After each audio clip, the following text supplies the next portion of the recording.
Oke, kita bahas satu persatu ya, soal-soal SIMAK UI 2019 untuk pelajaran kimia. 15 soal ya ini ya.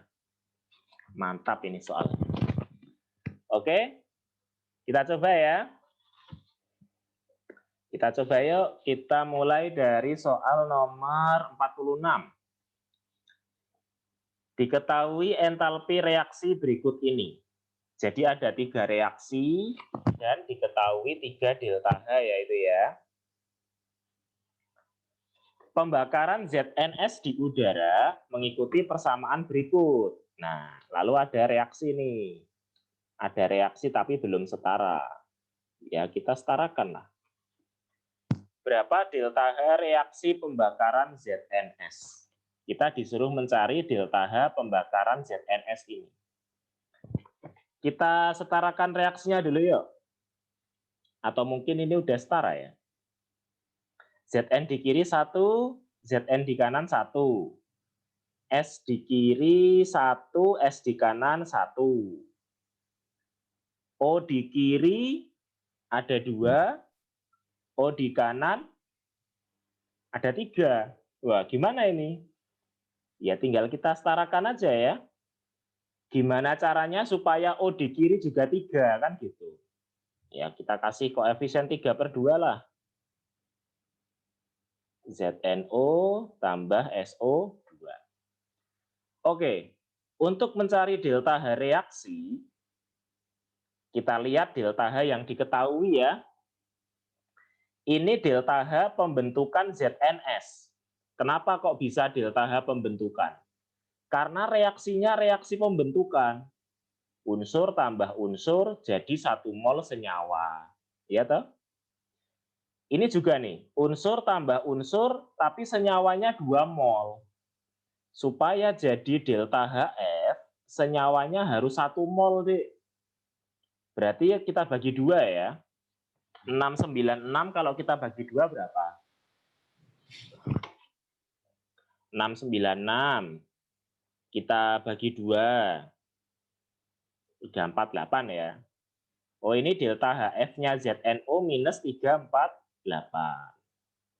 Ini unsur tambah unsur, jadi 1 mol senyawa. Oh, berarti ini delta HF-nya SO2. Berarti kalau diketahui delta HF, untuk mencari delta H reaksi caranya total delta HF kanan dikurangi delta HF kiri, ya enggak? Kita masukkan angkanya. Yang sebelah kanan ada ZNO. Delta HF-nya minus 348 ya. Minus 348. Tambah SO2. Ditambah minus 296,1. Ya toh? Itu yang kanan. Terus yang kiri, ZNS. Dikurangi minus 202,9. Terus kalau O2, delta HF-nya O2 itu 0. Karena unsur bebas. Unsur bebas kan delta HF-nya 0 tuh. Ya udah, wes kita hitung aja ini.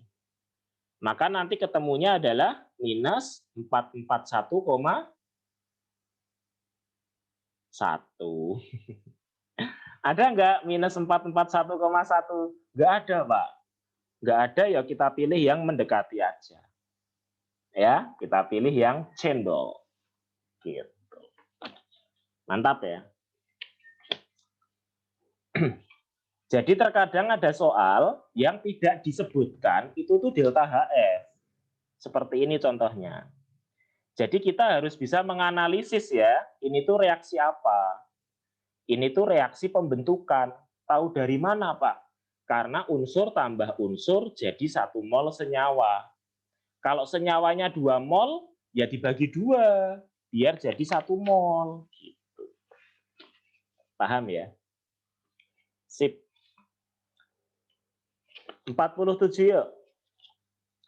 Elektrolisis 1 liter larutan PbSO4 dengan elektrode platina menghasilkan logam timbal 8,28 gram di katode. Volume gas yang dihasilkan pada anode keadaan standar. PbSO4 tuh ion-ionnya apa? Pb 2+ sama SO4 2-mil. Di katoda kan sudah diketahui ya, dihasilkan logam timbal ya. Berarti Pb 2+ tambah 2 elektron jadi Pb. Ya toh? Terus di anoda, karena ini adalah anion sisa asam oksi, berarti nanti oksidasi air ya. 2H2O oksidasi jadi 4H+, O2 sama 4 elektron. Oh, berarti gas yang kita cari volumenya itu adalah gas O2. Volumenya berapa? Tinggal kita sikat pakai hukum Faraday 2 toh. Hukum Faraday 2. Ada zat yang diketahui, ada zat yang ditanya. Pasti pakai Faraday 2. Mol kali PbO-nya Pb sama dengan mol kali PbO-nya O2. Ya enggak?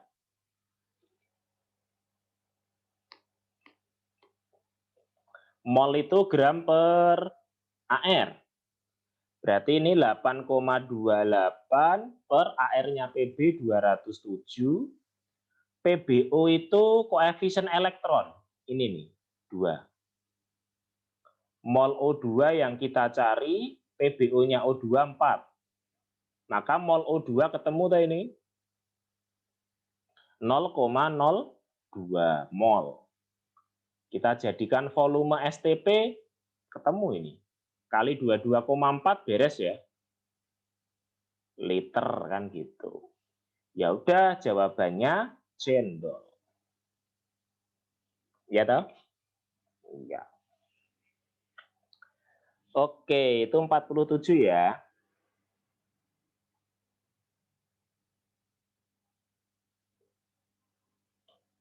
(48) Kita 5 nomor ya. Nanti setelah 5 nomor selesai terus tanya jawab. 48, reaksi pembentukan gas NO2F dari gas NO2 dan F2 mengikuti reaksi seperti itu. Reaksi ini berorde 1 terhadap setiap reaktan dengan nilai tetapan laju sebesar 0,75. Berarti kalau kita bikin persamaan lajunya gimana? V sama dengan K, K-nya kan 0,75 ya. Kali konsentrasi NO2 pangkat 1, karena ordenya 1, masing-masing reaktan, dikali konsentrasi F2 pangkat 1. Jika ke dalam 250 ml labu dimasukkan 20 mmol NO2 dan 15 mmol F2, laju reaksi setelah 50% NO2 bereaksi berapa? Berarti kita pakai teknik pamungkas kita. Teknik mula-mula reaksi sisa. Teknik pamungkas. Berarti itu the bond. MRS. Langsung kita pakai konsentrasi molar ya. Kita ubah jadi molar. Berarti 20 milimol dibagi 250 gitu loh. 20 milimol dibagi 250 itu berapa? 0,08 molar, ya enggak? Terus F2-nya 15 dibagi 250 0,06 ya. Molar. Terus NO2-nya berkurang 50%, berarti kan berkurang 0,04 nih. Sisa 0,04 molar. F2-nya berkurang berapa kalau koefisien 1? 0,02 ya. Gini kan? Terus yang kita pakai yang mana? Yang kita pakai ya kondisi sisa ini, Dek. Kita pakai dengan cara kita masukkan ke persamaan laju yang awal tadi. V sama dengan 0,75 dikali 0,04 pangkat 1 dikali 0,04 pangkat 1. Wes dihitung ketemunya 1,2 kali 10 pangkat min 3. Oh, berarti delta ya. Delta. Mantap.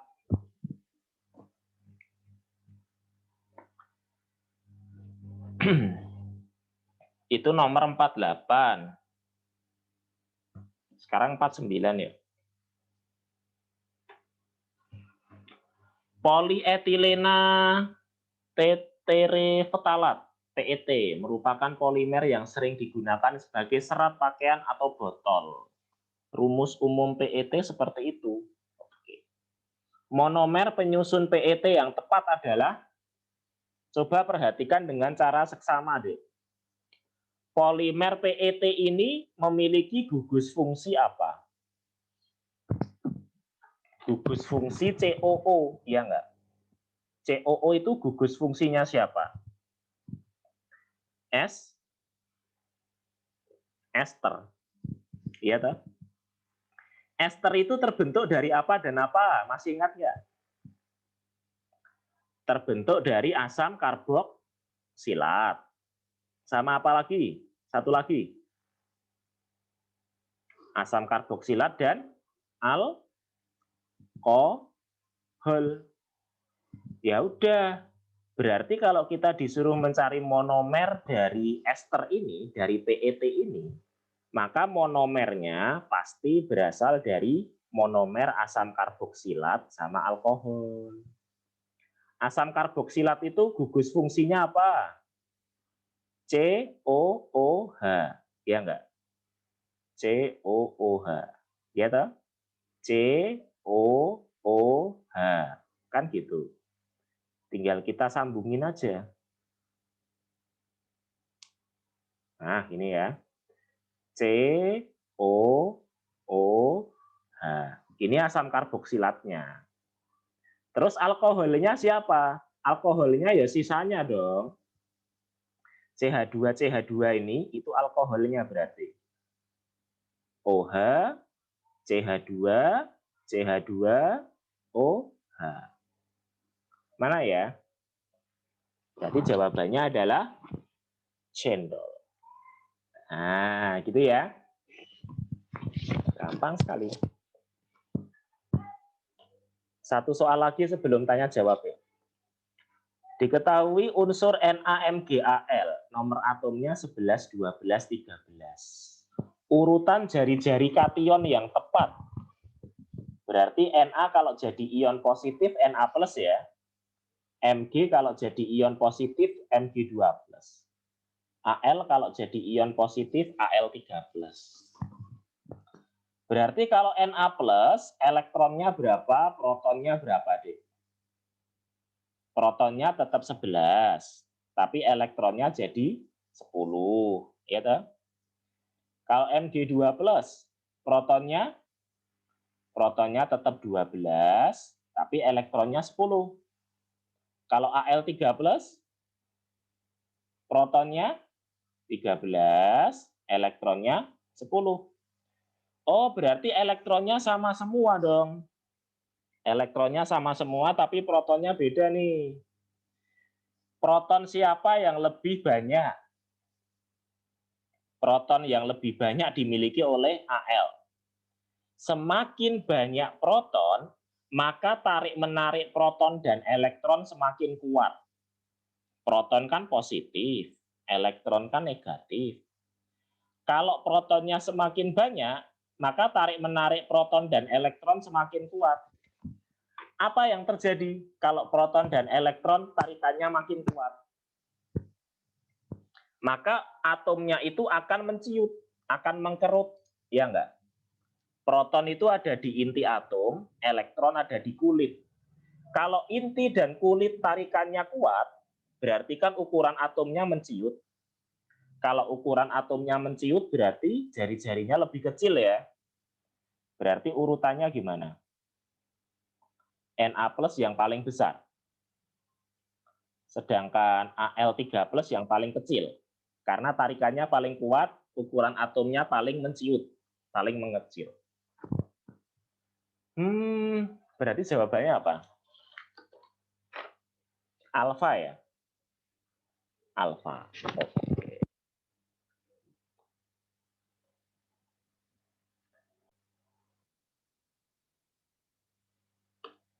Nomor 51. Berarti 51 sampai 55 ya. Dari 5 buah senyawa berikut yang memiliki kepolaran terbesar. Berarti paling polar gitu ya, paling polar. BeF2. Be di tengah-tengah, diapit 2F. Be itu elektron valensinya berapa sih? Elektron valensinya 2, karena golongan 2A ya. Terus semua elektron valensinya Be dipinjem sama F. Seperti ini. Bentuknya simetris ya, bentuknya ya. Sebelah kanan ada ikatan BeF, sebelah kiri juga ada ikatan BeF. Bentuknya kan simetris. Kalau bentuknya simetris, sifatnya non polar, ya enggak? Iya. BF3. Boron itu golongan 3A. Berarti 3 elektron valensi ya. Nah. Terus ketiga elektron valensinya untuk mengikat 3F. Wah, ini bentuknya juga simetris nih. Yang atas B dengan F, yang bawah sebelah kiri B dengan F, bawah sebelah kanan B dengan F. Kalau simetris itu pasti non polar. Terus CF4, karbon itu golongan 4A toh. Semua elektron valensi karbon digunakan untuk mengikat F. Wah, ini juga simetris ini. Atas bawah kanan kiri CF CF CF. Berarti non polar. F2 kan berarti F sama F. Kalau molekul yang terdiri dari 2 atom yang sama itu pasti non polar ya, pasti non polar. Kalau NF3 nitrogen golongan 5A berarti 5 elektron valensi ya. Tapi yang kepake untuk mengikat F itu cuma 3 elektron. Wah, berarti ada PeB di atom pusat nih, ya enggak? Kalau ada PeB di atom pusat, pasti sifatnya polar. Ya udah, jawabannya delta. Gitu ya.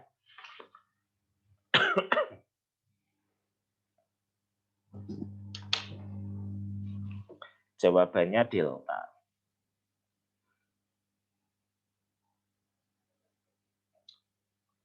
Next ya, kita next ya.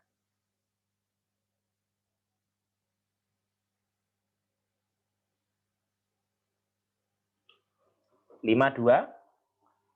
Jika 200 ml PbNO3 0,1 molar direaksikan dengan 300 ml Ki 0,12 molar, konsentrasi dari sisa reaktan setelah reaksi berlangsung masing-masing berapa? Berarti kita mencari siapa yang tersisa dan sisa berapa gitu kan? Kita bikin reaksinya yuk. PbNO3 2 kali ditambah Ki. Reaksinya reaksi substitusi aja deh. Reaksi susi-susi. Berarti nanti Pb sama I jadi PbI2. Karena kan ini Pb-nya 2 plus toh ini. Terus K sama NO3 jadi KNO3. K-nya plus 1, NO3-nya min 1. Terus disetarain ya. Ini berarti 2Ki, 2 KNO3. Pakai teknik pamungkas kita, teknik MRS. Mula-mula berapa milimol ya, mula-mula ya. Kita juga bisa pakai milimol ya. Milimol itu mililiter kali molar. 2 200 ml kali 0,1. 20. Terus 300 kali 0,12. 36. Iya enggak? Siapa yang habis? 20 untuk 1, 36 untuk 2, itu siapa yang lebih kecil? 36 untuk 2 toh. Karena untuk 1 kan jadi 18. Ini untuk 1 20. Berarti lebih kecil KI ya. Nah, 36 itu kalau koefisien 2, kalau koefisien 1 kan 18. Berarti 2 milimol. Berarti yang tersisa PB, PbNO32. ABC salah. Konsentrasinya berapa? Berarti 2 milimol dibagi mililiter. Mililiternya campuran dong. Karena kan dicampur. 200 tambah 300. 500. 2 bagi 500. 0,04. Benar ya, 0,04 ya. Ya sudah. Berarti jawabannya delta.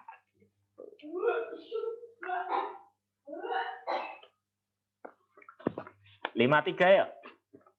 Jika diketahui ARO, Ca, dan C sekian, massa kalsium oksalat yang mengandung 24 gram atom oksigen berapa gram?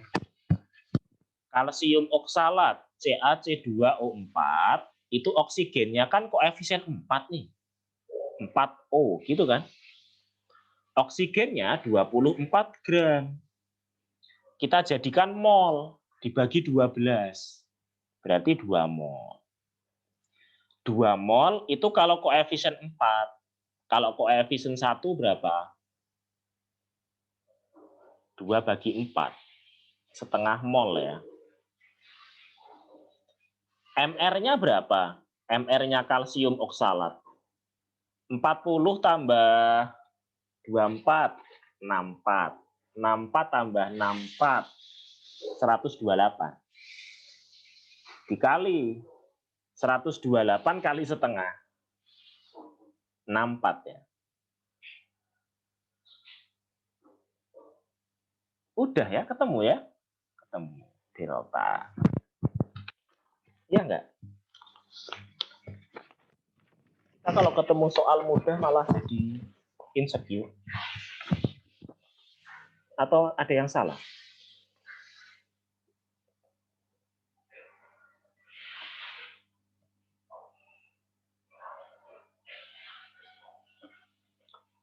Bentar. Oksigennya kan 24 gram ya. 24 gram atom oksigen. Oh, kita salah nih. Pantesan kok suasana hati saya nggak enak. Oksigen kan AR-nya 16 ya. Berarti 24 bagi 16. Biar jadi mol. 24 bagi 16 itu berapa? 1,5. Iya enggak? Ini kan AR-nya 16 ya. Tadi malah saya bagi sama AR-nya C. Salah ya. 24 bagi 16, 1,5. Mol. Itu kalau koefisien 4. Kalau koefisien 1 berarti 0,375. 0,375 mol. Terus dikalikan 128. 48 ya.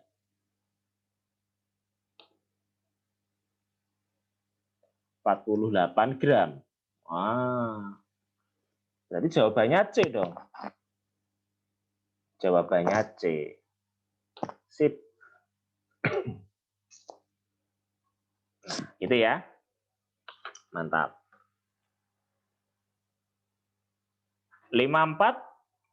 Ke dalam wadah tertutup berbentuk bola, volumenya 1 liter, dicampur 2 mol atom argon, setengah mol CH4, dan 1 mol N2. Jika R adalah konstanta, tekanan total dalam wadah. Berarti kalau kita mencari tekanan itu kan nRT per V, ya enggak? Tekanannya argon berapa? 2 mol kali R kali T, volumenya 1. Berarti 2 RT. Tekanannya CH4, setengah mol kali R kali T per 1. Volumenya kan 1 liter. Berarti setengah RT. Tekanannya N2, 1 mol kali R kali T per 1 liter. 1 RT. Totalnya berapa? Di total. 3,5 RT. Ada ya, jawabannya cendol. Gitu. Ingat kalau pakai PVNRT, tekanannya harus atmosfer, volumenya harus liter. T-nya harus Kelvin, ya.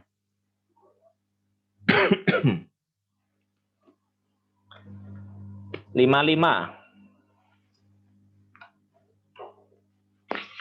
Suatu larutan penyangga dibuat dengan mencampurkan 50 ml HF dengan 50 ml NaF. Jika ke dalam larutan tersebut ditambah 25 ml NaOH 0,1 molar, konsentrasi ion F- setelah penambahan basa adalah HF itu asam, NaF itu kan garam, NaOH itu basa. Siapa yang akan bereaksi dengan NaOH? NaOH kan basa ya. Yang akan bereaksi dengan basa ya tentu saja asam. Asam HF tambah basa NaOH jadinya apa? NaF tambah H2O. Kita pakai MRS. HF-nya berapa milimol? 12,5 milimol, ya enggak? NaOH-nya berapa milimol? Juga 2,5. Kok 2,5? 25 kali 0,1. Oh iya, 2,5 ya. NaF-nya? NaF-nya kan sudah ada tuh mula-mula. Ini udah ada nih. 25 ya.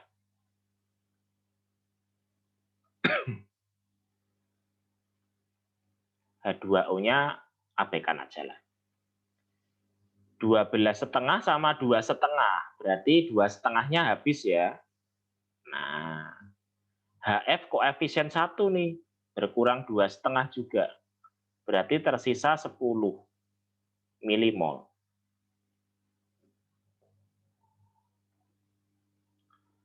Terus ini NaF-nya bertambah berapa? Koefisien 1 bertambah 2,5 ya. Berarti 27,5 milimol. Nah, yang ditanya adalah konsentrasi ion F-.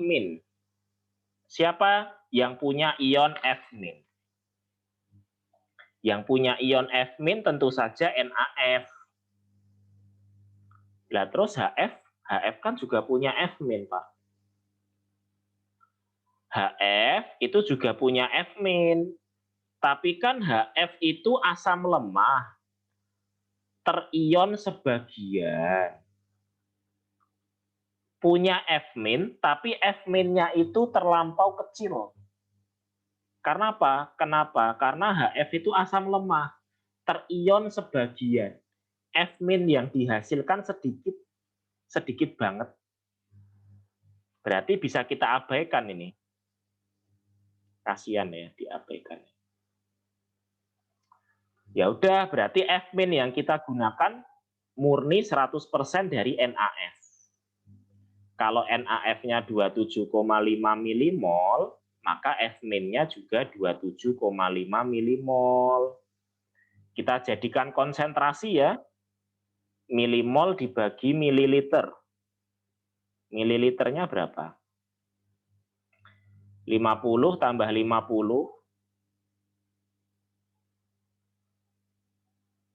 tambah 25. 125. 27,5 dibagi 125 berapa?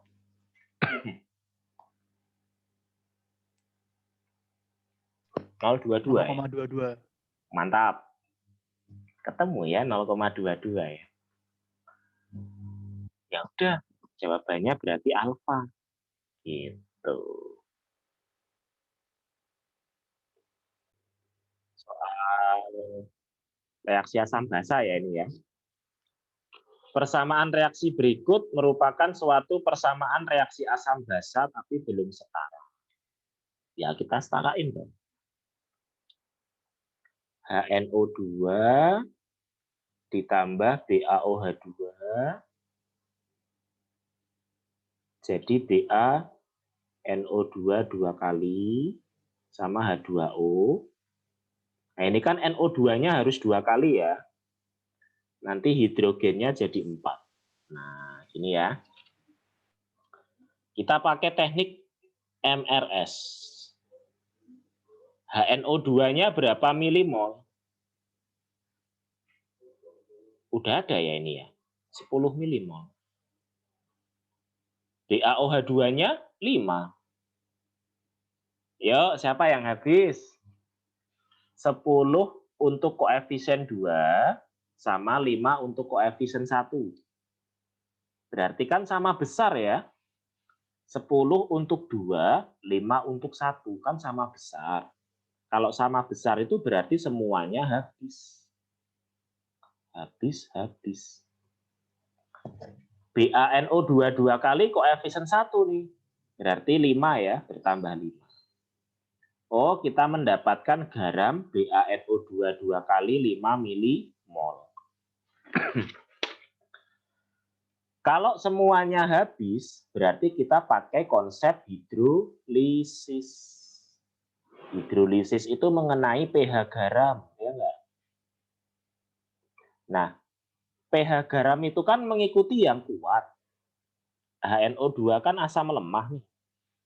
BaOH2 kan basa kuat. Berarti garamnya garam basa ya. Wah, kalau garam basa itu rumusnya gimana? OH- sama dengan akar KW per Ka kali konsentrasi ion negatif garam. Ion negatif garam siapa sih?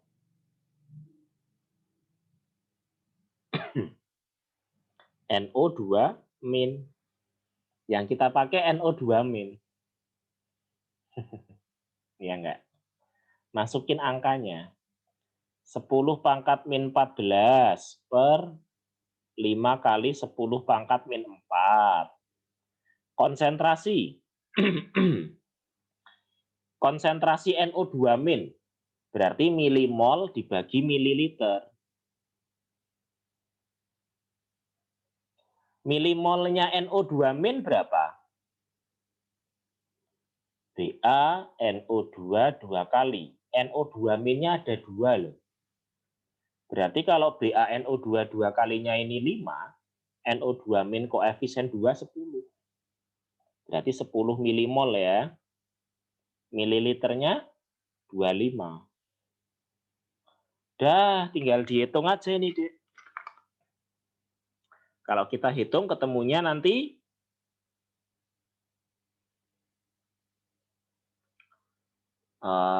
tapi nanti perlu pembulatan ya ini ya. 2 akar 2 kali 10 pangkat min 6. Iya enggak? Berarti POH-nya berapa? POH-nya 6 min log 2 akar 2.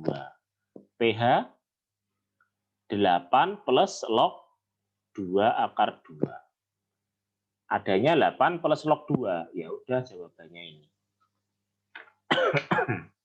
Akar 2 itu berapa sih?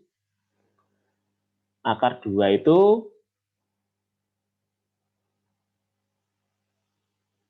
1,4 ya. 2 dikali 1,4. 2,8. Ya, dibulatin 2 deh.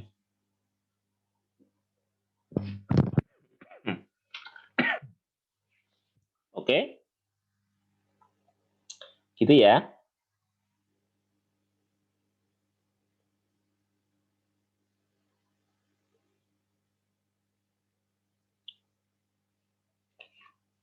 Lima 7 yuk. Senyawa berikut yang merupakan senyawa organik bersifat asam. Manakah pernyataan yang benar? Senyawa 1 merupakan senyawa dengan keasaman paling rendah. Cara ngeceknya gimana ya? Kita gambar. F, CH2, CH2, COOH. Atom H pada COOH itu ion H+, ya. H pada COOH itu ion H+. Masih ingat nggak sifat halogen? F itu kan halogen dengan keelektronegatifan paling besar. Artinya, F ini adalah atom yang sangat bernafsu menarik elektron. Jadi elektron dari semua atom itu seakan-akan ditarik sama F. Elektronnya ditarik sama F. Berarti nanti kan di sekitar COOH itu kan sedikit mengandung elektron. Kalau sedikit mengandung elektron, ikatannya makin lemah. Kalau ikatannya makin lemah, maka ion H+ mudah lepas. Itu. Kalau ion H+ mudah lepas berarti asamnya kuat. Berarti 1 salah ya. Harusnya senyawa 1 itu asam yang paling kuat. Karena paling mudah melepas H+. Karena adanya F. F itu kan sangat bernafsu menarik elektron. Nanti mengakibatkan ikatan yang ada di COOH itu melemah karena elektronnya ditarik sama F. Senyawa 2 lebih asam daripada senyawa 3. Konsepnya sama seperti ini ya. Berarti kita tinggal membandingkan Cl sama Br. Cl sama Br itu yang lebih bernafsu menarik elektron siapa? Semakin ke bawah, keelektronegatifan semakin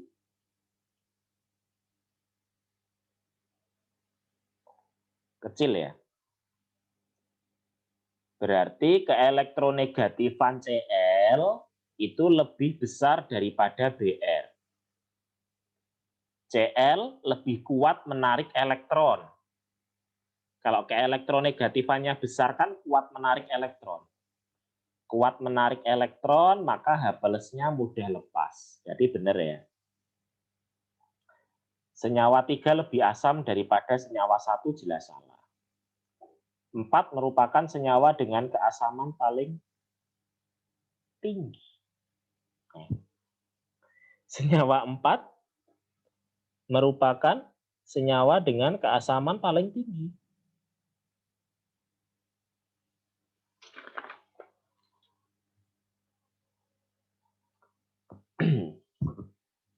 Oh, senyawa 4 itu sama-sama F ya? Oke, kita coba yuk. F-nya sekarang di tengah. Gini, gini, gini. Oh, ya. Sekarang F-nya kan lebih dekat sama COOH ya. Kalau F-nya lebih dekat ke COOH, berarti kan elektronnya lebih kuat ditarik. Elektron pada COOH lebih kuat ditarik oleh F, sehingga atom H-nya lebih, kok atom H sih? Ion H+-nya lebih mudah lepas. Karena F-nya lebih dekat ya. Oh, berarti yang senyawa asam paling kuat bukan senyawa 1, tuh. Berarti senyawa 4. Karena F-nya itu semakin dekat ke COOH.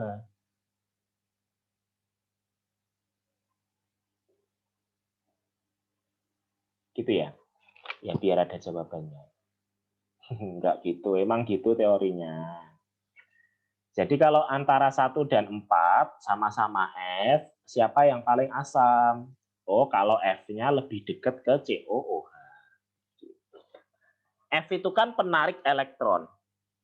Kalau penarik elektronnya lebih dekat ke COOH, berarti H plus-nya itu lebih mudah lepas gitu loh. Berarti C ya, 2 dan 4 ya. Sip.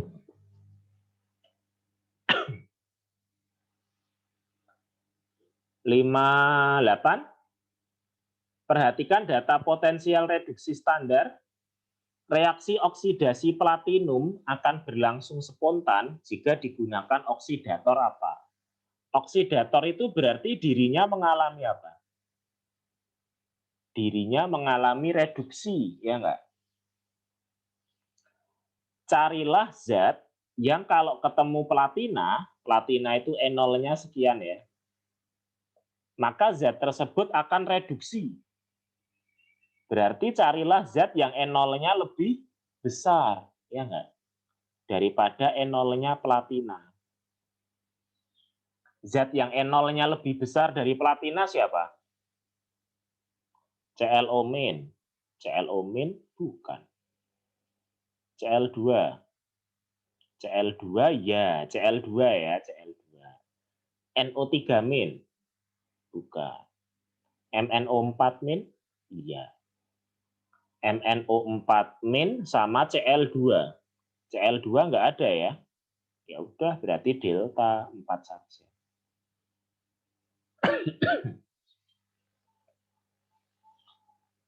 Cl2 sama MnO4- tapi kan Cl2 enggak ada di ini pernyataan 1 2 3 4. Karena ini yang reduksi Cl2 toh. 59. Pasangan yang merupakan contoh isomer geometri. Isomer geometri itu punya cistran ya. Punya cistran. Kalau rantainya terbuka seperti 1 dan 4. Oh, 3 jelas salah ya. Kalau rantai terbuka, syaratnya itu harus ada C rangkap. Kalau pada rantai terbuka, rantai yang punya isomer geometri cistran itu harus punya C rangkap. Senyawa 3 kan nggak punya C rangkap. Kalau ada C rangkap, kita cek. Masing-masing atom C rangkap harus mengikat 2 hal yang berbeda. C rangkap yang sebelah kiri ini mengikat CH3 sama CH3. Oh, nggak bisa. Karena masing-masing C rangkap harus mengikat 2 hal yang berbeda. Nah, sekarang kalau rantai tertutup, deh. Syarat rantai tertutup memiliki isomer geometri adalah rantai tertutupnya harus tunggal. Jadi kayak kebalikan ya. Kalau rantainya terbuka harus punya C rangkap, tapi kalau rantainya tertutup ikatannya harus tunggal. Nah, ini rangkap nih, sama. Kalau ini C-nya rangkap, terbuka ya ini ya. Masing-masing atom C mengikat 2 hal yang berbeda. H sama CH3. Kalau ini CH3 sama H. Oh iya toh? Kalau ini bentuknya trans. Kita lihat CH3-nya. CH3-nya kan berseberangan. Ini CH3 sama H. Kalau ini CH3 sama H. CH3-nya dalam sisi yang sama, berarti cis. Berarti delta ya, 4 saja ya.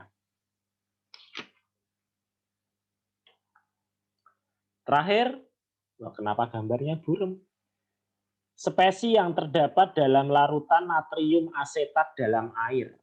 Natrium asetat itu kan garam ya. Garam di dalam air berarti hidrolisis garam. Cara membuat hidrolisis garam itu gimana? Langkah pertama kita ion-ionkan garamnya. Langkah kedua, kita reaksikan masing-masing ion dengan air. CH3COO- tambah air jadi apa? CH3COOH sama OH-, ya toh? Karena CH3COOH ini asam lemah, maka reaksinya bolak-balik. Reaksi bolak-balik itu artinya reaktannya masih ada, produknya juga ada. Na+ kalau dengan air bisa nggak bereaksi? Nggak bisa. Kenapa nggak bisa? Karena kalau nanti Na+ tambah air, kan jadi NaOH tuh. NaOH kan basa kuat. Kenapa disebut kuat? Karena terion sempurna dalam air. Jadi ketika terbentuk NaOH, seketika itu juga NaOH-nya akan kembali lagi jadi ion Na+. Semua NaOH akan kembali lagi jadi Na+. Berarti NaOH-nya jadi terbentuk nggak? Nggak terbentuk tuh. Nah, makanya nggak bisa bereaksi. Ion dari asam kuat atau basa kuat tidak bisa bereaksi dengan air. Konsepnya gitu ya. Ion dari asam kuat atau basa kuat tidak bisa bereaksi dengan air. Berarti spesies yang ada dalam air apa? Na+,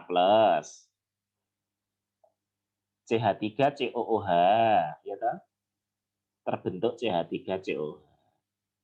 OH-, H3O+ ada nggak? H3O+ itu H+. Nggak ada ya? Berarti alfa. Tuh ya. Lumayan ya, lumayan. Mantap.